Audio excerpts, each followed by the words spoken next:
নমস্কাৰ বন্ধু বান্ধৱীসকল, online help আছামৰ নতুন এটা ভিডিঅ'লৈ আপোনালোকক স্বাগতম জনাইছোঁ। তো সম্পূৰ্ণ 3 মাহৰ মূৰত আজি নতুনকৈ ভিডিঅ' এটা বনাবলৈ লৈছোঁ। তো আপোনালোকৰ সুবিধাৰ বাবে তো নতুনকৈ যিটো মিছন ভূমিপুত্ৰ তো পৰ্টেল কাষ্ট চাৰ্টিফিকেট বনোৱাৰ কাৰণে যিটো পৰ্টেল লাঞ্চ হৈছে যোৱাকালি 1 আগষ্ট তাৰিখে, তো সেইটোৰ বিষয়ে আজি আপোনালোকক জনাম। তো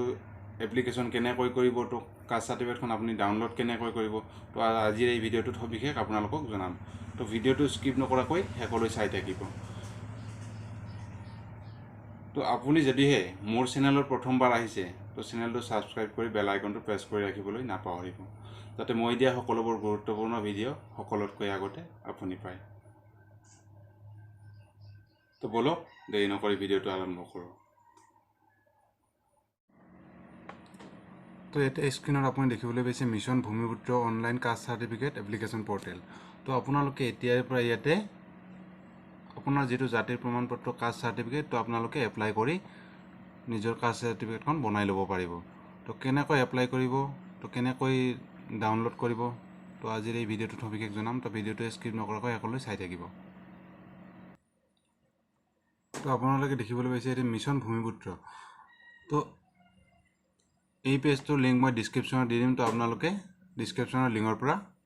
তো এই পেজটোত আহিব পাৰিব। তো ইয়াতে দেখিবলৈ পাইছে, তো প্ৰথমতে আপুনি লগ ইন হ'ব লাগিব। তো লগ ইন হ'বলৈ আপুনি ইয়াতে লগ ইনত ক্লিক কৰাৰ পিছত আপুনি এই পেজটোত আহি পাব। এই পেজটোত অহাৰ পাছত আপুনি ইয়াতে ইউজাৰ নেম আৰু পাছৱৰ্ড ফিল আপ কৰিব লাগিব। তো আপুনি যিহেতু প্ৰথমবাৰ আহিছে, তো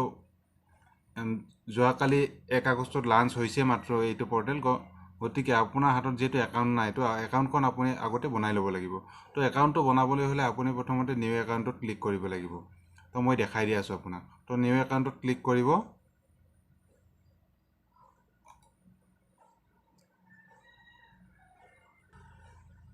তো নিউ একাউণ্টত ক্লিক কৰাৰ লগে লগে আপোনাৰ ইয়াতে দেখিবলৈ পাইছে ক্ৰিয়েট নিউ একাউণ্ট। তো ক্ৰিয়েট নিউ একাউণ্ট, তো আপুনি ইয়াতে আপোনাৰ যিখিনি ডিটেইলছ তো সেইখিনি আপুনি ফিল আপ কৰি দিব। তো আপুনি ইয়াতে প্ৰথমতে দেখিবলৈ পাইছে ফাৰ্ষ্ট এপ্লিকেশ্যন ইনফৰমেশ্যন। তো ইয়াতে যিটো লাল ষ্টাৰ মাৰ্ক দিয়া আছে, তো সেইকেইটা আপুনি ফিল আপ কৰিবই লাগিব। তো ইয়াতে আপুনি ফাৰ্ষ্ট নেম বহাব, তাৰপিছত মিডিল নেমটো আপুনি থাকিলে বহাব, তো যদি নাথাকিলে নবহালে হ'ল। তো লাষ্ট নেমটো বহাব, তাৰপিছত ইয়াতে কণ্টেক্ট নম্বৰটো বহাব, তাৰপিছত ইয়াতে ইমেইল এড্ৰেছটো বহাব, তাৰপিছত ইয়াতে আপোনাৰ চিলেক্ট জেণ্ডাৰ, তো আপোনাৰ যিটো জেণ্ডাৰটো সেইটো চিলেক্ট কৰিব। তো ষ্টেট আছাম, তো অসম গভৰ্ণমেণ্টৰে হয় এইটো পৰ্টেল, তো এইটো ঠিকেই আছে, তো আছামেই হ'ব। তাৰপিছত ইয়াতে আপোনাৰ ডিষ্ট্ৰিক্টটো চিলেক্ট কৰিব। ডিষ্ট্ৰিক্টটো চিলেক্ট কৰাৰ পিছত তো আপুনি ইয়াতে পিন নম্বৰটো চিলেক্ট কৰিব। পিন নম্বৰটো আপুনি টাইপ কৰি দিব। তাৰপিছত ইয়াতে আপোনাৰ পান কাৰ্ডৰ নম্বৰটো আপুনি ইয়াতে ফিল আপ কৰি দিব, তো যদিহে আছে। তাৰপিছত ইয়াতে দিয়া আছে তো ভোটাৰ আই কাৰ্ড দিয়া আছে, তো ইয়াতে ভোটাৰ আই কাৰ্ডৰ নম্বৰটো আপুনি তো দি দিব। তো ইয়াতে আপুনি এড্ৰেছটো আপোনাৰ ফিল আপ কৰি দিব। তাৰপিছত আপুনি ইয়াতে স্ক্ৰীন নেম, ইউজাৰ নেম, তো আপুনি যিটো ইউজাৰ নেমেদি আপুনি লগ ইন কৰিব বিচাৰে, তো সেইটো আপুনি আপোনাৰ পচন্দ মতে আপোনাৰ ইউজাৰ নেমটো আপুনি ইয়াতে বহাই দিব। তাৰপিছত ইয়াতে পাছৱৰ্ডটো আপোনাৰ যিটো মনত ৰখা গোপন পাছৱৰ্ড আপুনি ৰাখিব, তো সেইটো আপুনি ইয়াতে ফিল আপ কৰি দিব। ফিল আপ কৰি দিয়াৰ পিছত আপুনি ইয়াতে ৰেজিষ্টাৰত ক্লিক কৰিব। ৰেজিষ্টাৰ ক্লিক কৰি দিয়াৰ পিছতে আপোনাৰ একাউণ্টটো হৈ যাব। তাৰপিছত একাউণ্টটো হৈ যোৱাৰ পিছত আপুনি লগ ইন কৰিব লাগিব। তো মই যিহেতু মোৰ একাউণ্টখন বনাই লৈছোঁ, তো মই দ্বিতীয়বাৰ একাউণ্টখন বনাব নোৱাৰিলোঁ, তো আপোনাক সম্পূৰ্ণ ডিটেইলছটো দি দিলোঁ কেনেকৈ বনাব লাগিব, তো আপুনি বনাই ল'ব। তো যদিহে আপোনাৰ কিবা অসুবিধা হয় তো কমেণ্ট বক্সত মোক কমেণ্ট কৰিব, তো মই জনাই দিম। তো এতিয়া কেনেকৈ এপ্লাই কৰিব তো আপোনাক মই জনাই দিম। আপোনাৰ যেতিয়া একাউণ্টখন হৈ গ'ল, তো এতিয়া আপুনি ইয়াতে দেখিবলৈ পাইছে লগ ইনত অহাৰ লগে লগে আপুনি ইয়াতে চাইন ইন, তো ইউজাৰ নেম পাছৱৰ্ড, তো আপুনি ইয়াতে আপোনাৰ যিটো ইউজাৰ নেম আপুনি বনালে, তো পাছৱৰ্ড যিটো বনালে, তো এইটো আপুনি ইয়াতে ফিল আপ কৰি দিব। তো মই মোৰ যিটো আছে মই ফিল আপ কৰি দি আছোঁ। তো মই মোৰ user name password fill up কৰি দিছোঁ, তো মই এতিয়া লগ ইন কৰি দিম। তো লগ ইন কৰি দিয়াৰ লগে লগে আপোনাৰ সন্মুখত এনেকৈ পেজটো খোল খাই যাব। তো পেজটো খোল খাই যোৱাৰ পিছত আপুনি ইয়াতে দেখিবলৈ পাইছে মিছন ভূমিপুত্ৰ। তাৰপিছত ইয়াতে দেখিবলৈ পাইছে new application, track application, download certificate. তো আপুনি এপ্লিকেশ্যন কৰাৰ পিছত আপুনি যিটো এটা ৰেফাৰেঞ্চ নম্বৰ পাব, তো সেইটো আপুনি ইয়াতে ট্ৰেক এপ্লিকেশ্যন, তো আপুনি ইয়াতে চাব পাৰিব তো চাৰ্টিফিকেটখন হ'ল না নাই। তো তো যেতিয়া নেকি হৈ যাব তাৰপিছত আপুনি ইয়াতে ডাউনলোড চাৰ্টিফিকেট দেখিবলৈ পাইছে ৰাইট সাইডত তো ইয়াতে আপুনি চাৰ্টিফিকেটখন ডাউনলোড কৰি ল'ব পাৰিব তো আপুনি যেহেতু প্ৰথমতে এপ্লিকেশ্যন কৰিব লাগিব তো এপ্লিকেশ্যন কৰিবলৈ হ'লে তো আপুনি প্ৰথমতে নিউ এপ্লিকেশ্যনত ক্লিক কৰিব লাগিব তো নিউ এপ্লিকেশ্যনত ক্লিক কৰাৰ লগে লগে আপুনি ইয়াতে দেখিবলৈ পাইছে এপ্লিকেশ্যন ফৰ কাষ্ট চাৰ্টিফিকেট জাতিৰ প্ৰমাণপত্ৰৰ বাবে আবেদন তো ইয়াতে দিয়া আছে star mark fields are mandatory তো চিহ্নযুক্ত তথ্যবোৰ বাধ্যতামূলক তো যেটো ষ্টাৰ মাৰ্ক দিয়া আছে তো লাল ষ্টাৰ মাৰ্ক দিয়া আছে তো সেইবোৰ আপুনি ফিল আপ কৰাটো বাধ্যতামূলক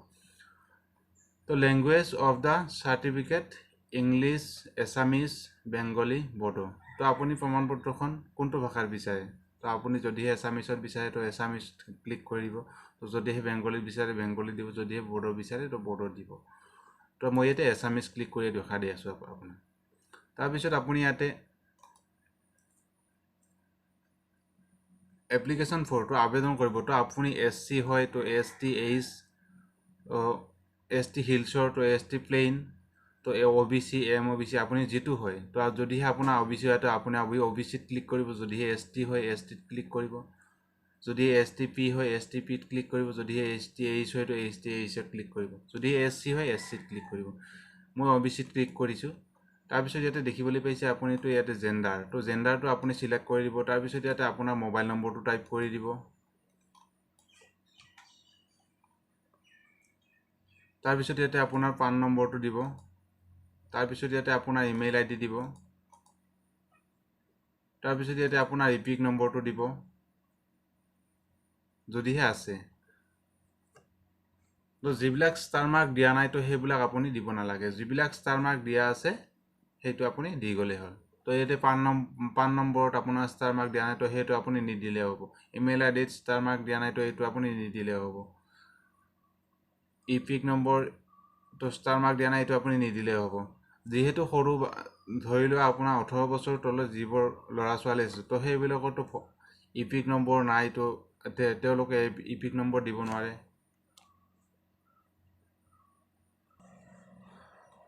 তো যিবিলাক ল'ৰা ছোৱালী 18 বছৰ তলত আছে তো সেইবিলাকৰ যেহেতু ভোটাৰ আই কাৰ্ড নাই তো তেওঁলোকে ইপিক নম্বৰ কেনেকৈ দিব গতিকে ইয়াতে ষ্টাৰ মাৰ্ক যেহেতু দিয়া নাই তো ইপিক নম্বৰ নিদিলে হ'ব তাৰপিছত ইয়াতে আপুনি দেখিবলৈ পাইছে ডেট অফ বাৰ্থ তো ইয়াতে আপুনি ডেট অফ বাৰ্থটো ফিল আপ কৰিব তাৰপিছত ইয়াতে দেখিবলৈ পাইছে কাষ্ট টাইপ কমিউনিটি তো ইয়াতে আপুনি কাষ্টটো আপুনি যদিহে ওবিসি হয় তো কোচ তো অন্য এছটি হ'লে বড়ো তো যিকোনো আপোনাৰ যেটো হয় তো সেইটো আপুনি ইয়াতে ফিল আপ কৰি দিব তাৰপিছত ইয়াতে আপুনি দেখিবলৈ পাইছে ফাদাৰ্ছ নেম তো আপুনি ইয়াতে দেউতাকৰ নামটো ফিল আপ কৰি দিব তাৰপিছত ইয়াতে তলত দেখিবলৈ পাইছে ষ্টাৰ মাৰ্ক দিয়া আছে মাতৃৰ নাম তো ইয়াতে আপুনি মাতৃৰ নামটো ফিল আপ কৰি দিব সেকেন্ড পেজত গৈ আপুনি দেখিবলৈ পাইছে তো ইয়াতে এণ্টাৰ ইউৰ এড্ৰেছ তো আপুনি ইয়াতে এড্ৰেছ ফিল আপ কৰিব লাগিব তো আপুনি ইয়াতে ঠিকনাৰ প্ৰথম হাৰিটো আপুনি ইয়াতে আপোনাৰ গাঁওখনৰ নাম লিখি দিব তো দ্বিতীয়তে আপুনি আপোনাৰ পোষ্ট অফিচ তো লিখি দিব তাৰপিছত আপুনি ইয়াতে দেখিবলৈ পাইছে ষ্টেট ৰাজ্য তো যেহেতু এইটো অসম চৰকাৰৰ পৰ্টেল তো ইয়াতে আসামে থাকিব তো ইয়াতে দেখিবলৈ পাইছে জিলা ডিষ্ট্ৰিক্ট তো আপুনি ইয়াতে আপোনাৰ ডিষ্ট্ৰিক্টটো সিলেক্ট কৰিব মহকুমা তো সাব ডিভিজন আপুনি সিলেক্ট কৰিব চক্ৰ সাৰ্কেল যেটো হয় আপুনি তো আপোনাৰ হেতু ফিল আপ কৰিব আপুনি তো ইয়াতে সিলেক্ট কৰিব পাৰিব তাৰপিছত আপুনি ইয়াতে মৌজাটো সিলেক্ট কৰিব গাঁও সিলেক্ট কৰিব পুলিচ ষ্টেচনটো সিলেক্ট কৰিব তো পোষ্ট অফিচটো সিলেক্ট কৰিব পিন কোডটো আপুনি ইয়াতে বহাই দিব তাৰপিছত ইয়াতে আপুনি দেখিবলৈ পাইছে এপ্লিকেণ্ট ফটো তো যিজন আবেদনকাৰী তো আবেদনকাৰী ফটো ইয়াতে আপুনি ব্ৰাউজত ক্লিক কৰি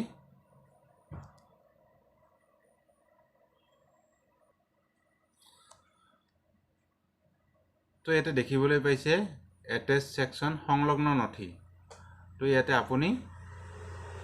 আপোনাৰ যিসমূহ নথি দিব লগা তো সেইসমূহ আপুনি ইয়াতে দিব লাগিব তো এই প্ৰথমতে দেখিবলৈ পাইছে এক নম্বৰতে এপ্লিকেণ্ট ফটো তো ইয়াতে এপ্লিকেণ্ট ফটোটো এপ্লিকেণ্ট তো যিজনে এপ্লিকেশ্যন কৰিছে যাৰ নামত এপ্লিকেশ্যন কৰা হৈছে তাৰ ফটো লাগিব তো ফটো আপুনি ইয়াতে ব্ৰাউজত ক্লিক কৰি তো আপোনাৰ ফাইলত য'ত আছে তো তাৰ পৰা আপুনি ইয়াতে দিব পাৰিব তো ফটোৰ সাইজ আপুনি ইয়াতে দেখিবলৈ পাইছে 50 KB তো 50 KBৰ ওপৰত হ'ব নোৱাৰিব ম্যাক্সিমাম সাইজ অফ 50 KB তো 50 KBৰ ওপৰত হ'ব নোৱাৰিব তাৰপিছত আপুনি ইয়াতে দেখিবলৈ পাইছে 2 নম্বৰত proof of date of birth certificate তো আপুনি ইয়াতে birth certificate দিব পাৰে তো birth certificate হলনি আপুনি ইয়াতে আধাৰ কাৰ্ড দিব পাৰে পান কাৰ্ড দিব পাৰে এডমিট কাৰ্ড তো যিকোনো বড়তো মেট্ৰিকৰ আপুনি এডমিট কাৰ্ডখন দি দিব পাৰে তাৰ পিছত আপুনি ইয়াতে দেখিবলৈ পাইছে proof of residence permanent residence certificate তো ইয়াতে আপুনি আধাৰ কাৰ্ডখন দিব পাৰে তো ল্যান্ড ডকুমেন্ট আপুনি হয়তো মাটিৰ কিবা ডকুমেন্ট দিব পাৰে তো ইলেক্ট্ৰিসিটি বিল দিব পাৰে ৰেশন কাৰ্ড দিব পাৰে যদি আপোনাৰ ৰেশন কাৰ্ডৰ নাম আছে তো ৰেশন কাৰ্ড দিব পাৰে তাৰ পিছত ইয়াতে দিয়া আছে কাষ্ট সাৰ্টিফিকেট অফ ফাদাৰ আবেদনকাৰী পিতৃৰ জাতিৰ প্ৰমাণপত্ৰ তো যদিহে আপুনি আবেদন কৰিছে তো আপোনাৰ ল'ৰাটোৰ আবেদন কৰিব না বাইবা কোনোবাৰ আবেদন কৰিব তো যাৰ যোনজন মানুহৰ আবেদন কৰিব তাৰ দেউতাকৰ ইয়াতে কাষ্ট সাৰ্টিফিকেটখন আপুনি দি দিব লাগিব তো এই কাষ্ট সাৰ্টিফিকেটখন যে আপুনি ইয়াতে দিব তো আপুনি এই কাষ্ট সাৰ্টিফিকেটখনৰ সাইজটো 500 কেবিতকৈ ওপৰত কৰিব নোৱাৰিব যদি আপোনাৰ কাষ্ট সাৰ্টিফিকেটখন যিজন ল'ৰাৰ নামত আপুনি কাষ্ট সাৰ্টিফিকেটখন এপ্লাই কৰিব তাৰ দেউতাকৰ যদিহে কাষ্ট সাৰ্টিফিকেটখন নাই তো ৰাজ্য চৰকাৰৰ জাননীযোগে স্বীকৃতিপ্ৰাপ্ত জাতি জনজাতি বা জনগোষ্ঠীয় সংগঠনৰ সন্মতিপত্ৰ তো জনজাতীয় বা জনগোষ্ঠীয় সংগঠন যিবিলাক আছে তো তাৰ পৰা সন্মতিপত্ৰ এখন আপুনি আনিব লাগিব তো আনি আপুনি ইয়াতে দিব লাগিব তো সেই পত্ৰখনো আপুনি 50 কেবি ওপৰত দিব নোৱাৰিব তো 50 কেবি হ'ব লাগিব তাৰ পিছত আপুনি ইয়াতে দেখিবলৈ পাইছে এনি আদাৰ ডকুমেন্ট তো এনি আদাৰ ডকুমেন্টত আপুনি আপোনাৰ অন্য নথি আপুনি দিবও পাৰে তো নিদিবও পাৰে যদিহে আপুনি দি দিয়ে তো দিব পাৰে তো যদিহে দিয়ে ইয়াতে আপোনাৰ সেই ফটোৰ সাইজটো 500 কেবিতকৈ ওপৰত হ'ব নোৱাৰিব তাৰ পিছত আপুনি ইয়াতে দেখিবলৈ পাইছে ইউজাৰ ফৰ্ম সংলগ্ন কৰা তো ইয়াতে ইউজাৰ ফৰ্মখনৰ লিংক মই ডেসক্ৰিপচনত দি দিম তো আপোনালোকে তাৰ পৰা ইউজাৰ ফৰ্মখন লৈ ল'ব ইউজাৰ ফৰ্মখন লৈ আপোনালোকে সম্পূৰ্ণ ফিল আপ কৰি ইয়াতে দি দিব তাৰ পিছত আপুনি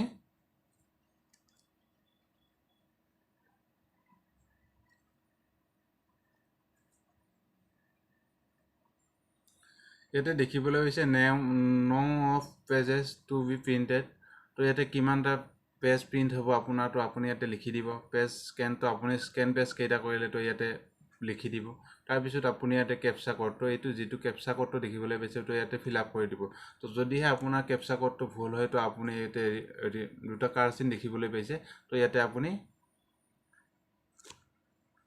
ৰাইট সাইডত আপুনি দেখিবলৈ পাব দুটা কাৰ্চিন দেখিবলৈ পাইছে তো ইয়াতে আপুনি ৰিফ্ৰেশ কৰি ল'ব তো ৰিফ্ৰেশ কৰি লোৱাৰ পিছত আপোনাৰ ক্যাপচা কোডটো নতুনকৈ আহিব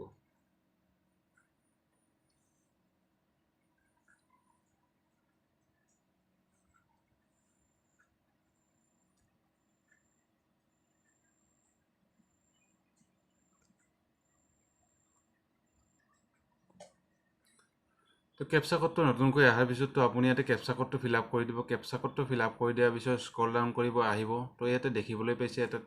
টিক বক্স দিয়া আছে তো ইয়াতে দিয়া আছে I hereby declare that to inform given above are true and correct to the best of my knowledge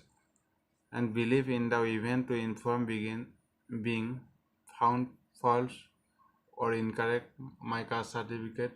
will be labeled to be cancelled তো ইয়াতে লিখা হৈছে তো মই দিয়া মোৰ যিসমূহ তথ্য তো সম্পূৰ্ণবোৰ শুদ্ধ তো যদিহে মই অশুদ্ধ ইয়াতে ইনক্লুড কৰিছো তো তেতিয়া হলে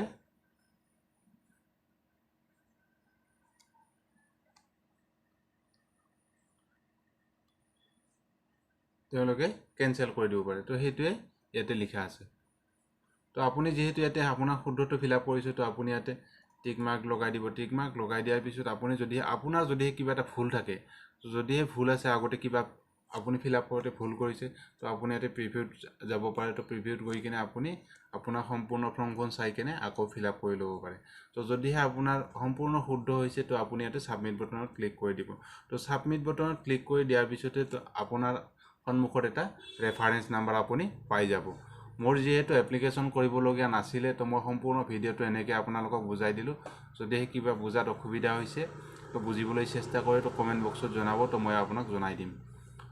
তো ইয়াতে সাবমিট বটনত ক্লিক কৰাৰ লগে লগে আপুনি এটা ৰেফাৰেন্স নম্বৰ পাব তো ৰেফাৰেন্স নম্বৰটো পালে আপুনি তো সেই ৰেফাৰেন্স নম্বৰটো লৈ আপুনি ট্ৰেক এপ্লিকেশ্যনত আপুনি চাব পাৰিব আপোনাৰ এপ্লিকেশ্যনখন কিমান দূৰ কি হ'ল তো আপুনি যেতিয়া ৰেফাৰেন্স নম্বৰটো পালে তো ইয়াতে আপুনি ট্ৰেক এপ্লিকেশ্যনত আপুনি ক্লিক কৰি তো সেইটো আপুনি জানিব পাৰিব